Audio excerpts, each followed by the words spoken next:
Hello students, देखिए अपना जो एक लास्ट टॉपिक है 12 का चैप्टर का वो है चिपको आंदोलन।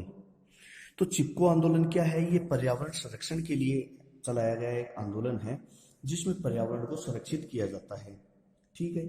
तो इस आंदोलन के अंदर देखिए विश्नोई समाज से जुड़ा हुआ है। ठीक है। और यह जो चिपको आंदोलन वाली जो घटना है वो 1730 के अंदर 1730 में जोधपुर के खेजड़ली गांव में हुई। राजस्थान के पश्चिम में जोधपुर का एक गांव है जिसमें जोधपुर एक जिला है जिसके अंदर एक गांव है खेजड़ली।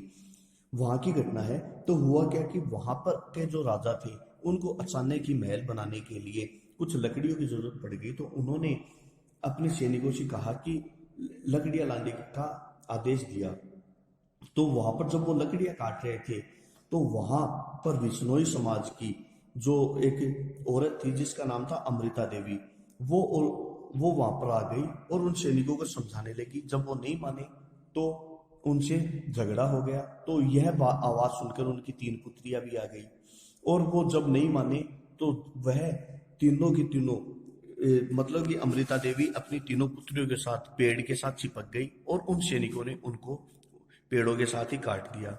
यह घटना गांव में आग की तरह फैल गई और आग गांव के लोग भी वहां पर आ गए और उन्होंने भी क्या किया, खेजड़ी पेड़ के चिपक गए सभी के सभी।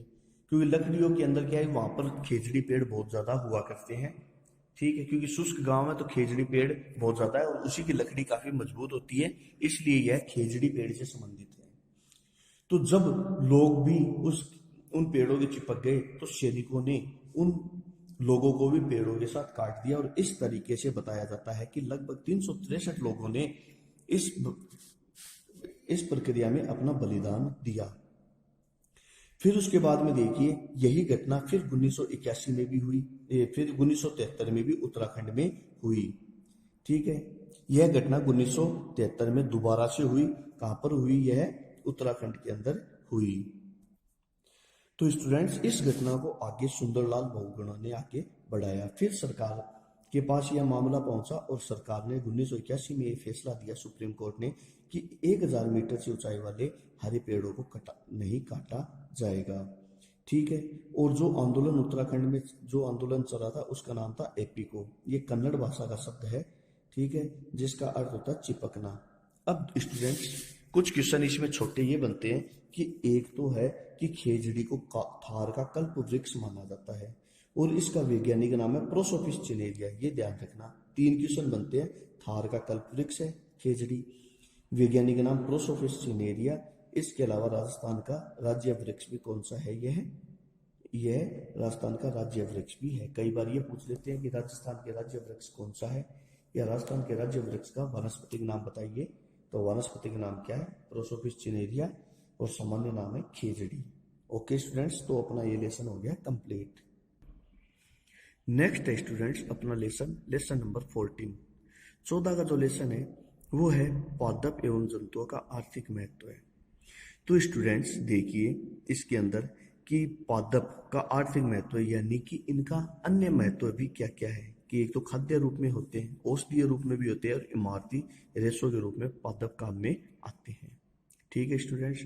अब देखिए एक इनमें जो काम में आ रहे हैं शब्द, उनका नाम है वानस्पतिक नाम। तो स्टूडेंट्स वानस्पतिक नाम देखिए क्या होते हैं। वानस्पतिक नाम वो होते हैं जो पूरे विश्व में एक ही चलते हैं। जैसे कि आलू है, आलू का जगह जगह अलग अलग नाम है। जैसे हम इंडिया की बात करें, उत्तरी भारत में आलू को आलू कहते हैं, दक्षिणी भारत में उसको बटाटा कहते हैं, इंग्लिश में उसको पोटैटो कहते हैं, रशियन, चाइनीज, जापानी भाषा में अलग अलग नाम से जाना जाता है। तो समझने में दिक्कत होती है। तो वैज्ञानिकों ने इसका एक ही नाम दिया, जैसे सोलिनम ट्यूबरोसम, यानी ये वैज्ञानिक नाम है और ये पूरे विश्व में एक ही रहेगा। तो अब हम इनके वैज्ञानिक नामों पर चर्चा करते हैं। सबसे पहले हम बात करते हैं अनाज वाले। तो अनाज वाले पादप देखिए, अनाज वाले पादप जो है उसमें जैसे सबसे पहले गेहूं। गेहूं का वानस्पतिक नाम है ट्रिटिकम एस्टिवम। ठीक है। रब्बी की प्रमुख फसल है ट्रिटिकम एस्टिवम। फिर उसके बाद में चावल, चावल का नाम है ओराइजा सेटाइवा। Clear student? चावल का है ओराइजा सेटाइवा, गेहूं का है ट्रिटिकम एस्टिवम। मक्का का जियामेज, मक्का का है जियामेज। ये स्टूडेंट आपको याद रखना पड़ेगा, जो जो मैं बता रहा हूं एक बार तो उतने ही रख लो। ठीक है। जो कम इंपॉर्टेंट है उनके बारे में मैं आपको अभी नहीं बताऊंगा, ठीक है। तो देखिए चावल का क्या है, टिट्टिकम एस्टिवम है, सॉरी, गेहूं का है टिट्टिकम एस्टिवम, चावल का ओराइजा सेटाइवा, मक्का का जियामेज। फिर उसके बाद में बाजरा। तो स्टूडेंट्स बाजरा का है पेनिसिटम टाइफाइडिस, ठीक है, बाजरा का वानस्पतिक नाम है पेनिसिटम टाइफाइडिस। फिर उसके बाद में देखिए स्टूडेंट्स दाल, दालों के अंदर देखिए लेग्यूमिनेसी कुल के हैं, तो जिसमें आता है चना। तो स्टूडेंट्स ये याद रखना रबी की फसल है और भारत का प्रथम स्थान है और इसे दालों का राजा कहा जाता है। पिछली बार पूछा था, पिछली बार 10वीं के बोर्ड क्लास में ये पूछा था, दालों का राजा चना है जिसका वानस्पतिक नाम है साइसर एरिटिनम, वानस्पतिक नाम है साइसर एरिटिनम।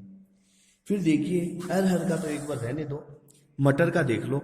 मटर का है पाइसम सेटाइवम, तीन के लेसन मेंडल के प्रयोग में भी आपने देखा था, इसका नाम है पाइसम सेटाइवम, ठीक है स्टूडेंट्स। फिर है मूंगफली, मूंगफली का जो वानस्पतिक नाम है वो है एरेकिस हाइपोजिया, ठीक है, एरेकिस हाइपोजिया।